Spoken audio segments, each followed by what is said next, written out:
आज पक्ष कार्यालयाचं उद्घाटन झालेलं आहे. उपमुख्यमंत्री सुनेत्रा पवार या ठिकाणी आलेले होते. काय भावना आहे, काय प्रतिक्रिया आहे? अतिशय उत्साहाचं वातावरण आम्हा सर्वच कार्यकर्त्यांमध्ये आहे आणि खूप आतुरतेने आम्ही या दिवसाची वाट बघत होतो. खरं तर राष्ट्रवादीला इकडे खूप चांगलं यश असं बदलापूरमध्ये आपल्याला मिळालं आणि महायुती बरोबर आपण बीजेपी बरोबर आम्ही युती करून आज आम्ही सत्तेत आहोत. आज राष्ट्रवादीच्या 3 नगरसेविका असल्या, एक कॉप आहेत आपले प्रभाकर दादा आणि एक आपली सभापती आहे मागासवर्गीय. तर हे कुठेतरी आमच्या पक्षाचं एक यश आहे आणि कुठेतरी दादांना जेव्हा आम्ही भेटलेलो, आपलं जेव्हा इलेक्शन झालं त्याच्यानंतर त्यांना एक खूप आनंद होता आणि त्यांचे शब्द होते की अरे माझ्या लाडक्या बहिणी 3 महिला निवडून आल्या, ह्याचा त्यांना खूप विशेष आनंद होता. आम्ही त्यांना सांगितलं की दादा आमच्या बदलापूरला नगराध्यक्ष पण महिला आहे, म्हणजे बदलापूरला खऱ्या अर्थी महिला राज आहे. आणि आज कुठेतरी वहिनी दादांसाठी त्या आल्या, दादांचा शब्द घेऊन आज एवढ्या कमी, त्यांचं एवढं टाईट शेड्यूल होतं पण त्यातून पण थोडासा वेळ काढून त्या आमच्यासाठी इथे आल्या. सगळ्या आमच्या राष्ट्रवादीच्या कार्यकर्त्यांना एक बळ देण्यासाठी त्या इकडे उपस्थित राहिल्या. त्याबद्दल खरंच मी त्यांचे खूप खूप आभार मानेन आणि अतिशय उत्साह, आम्हाला खूप आनंद आणि खूप उत्साह वाटत आहे.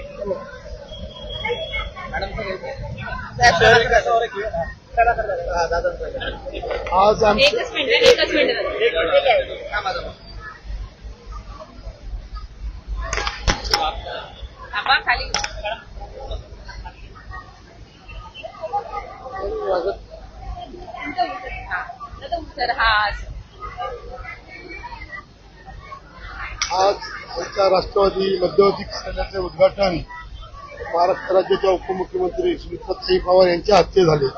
आज आमचे शिवसेना, भाजप आणि राष्ट्रवादीची महासत्ता आहे आपली म्हणजे शहरामध्ये, राज्यात आणि बदलापूरमध्येही.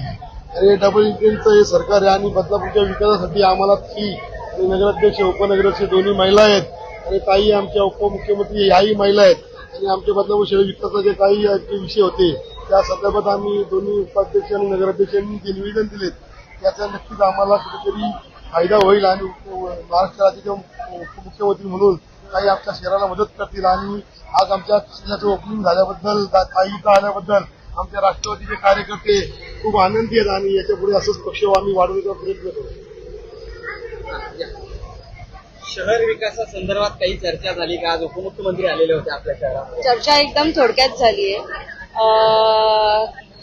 क्रीडा खातं ताईंकडे असल्या कारणाने ताईंनी मागच्या वेळेस सुद्धा आपल्या छोट्याशा बदलापूर शहरामध्ये आमदार किसन कथोरे यांच्या प्रयत्नाने राज्यस्तरीय क्रीडा महोत्सव भरवला होता आणि त्याच्यासाठीच एक छोट्याशा क्रीडा संकुलामध्ये त्यांनी क्रीडा महोत्सव भरवला होता. तर आमचं जे स्वप्न आहे की एक भव्य दिव्य असं क्रीडा संकुल आणि तरण तलाव आपल्या बदलापूरमध्ये व्हावं, त्याचा प्रस्ताव आणि त्याचा डीपीआरची कॉपी मी आज ताईंना सुपूर्द केलेली आहे आणि ताईंना निधीची मागणी सुद्धा केलेली आहे. नक्कीच ताई म्हणाले आम्ही पॉझिटिव्हरित्या याबद्दल विचार करू आणि तुमच्याशी चर्चा सुद्धा करू. आमच्या उपनगराध्यक्ष दामले मॅडम आणि प्रभाकर दादा पाटील, आमच्या सभापती मॅडम सुगंधाताई, आम्ही आणि माझे सर्व राजेंद्र घोरपडे सर, इतर सर्व सभापती सगळ्यांनी मिळून आम्ही प्रयत्न करणार आहोत आणि छान असं भव्य दिव्य क्रीडा संकुल आणि अत्याधुनिक तरण तलाव आपल्या बदलापूरमध्ये व्हावं याच्यासाठी आम्ही प्रयत्न करणार आहोत. आता ताईंकडची रिसिव्ड कॉपी घ्यायची गडबडीत राहून गेलीये. मी आता दामले ताईंना सांगितलं की तुम्ही ती घेऊन जा, कारण का त्या मुरबाडच्या कार्यक्रमात पुढे जास्त वेळ त्यांची भेट होणार आहे. तर त्याच्या संदर्भात त्या सविस्तर पण चर्चा करतील त्या संदर्भात आणि नक्कीच पॉझिटिव्ह याच्यातून काहीतरी निघेल. थँक्यू. थँक्यू.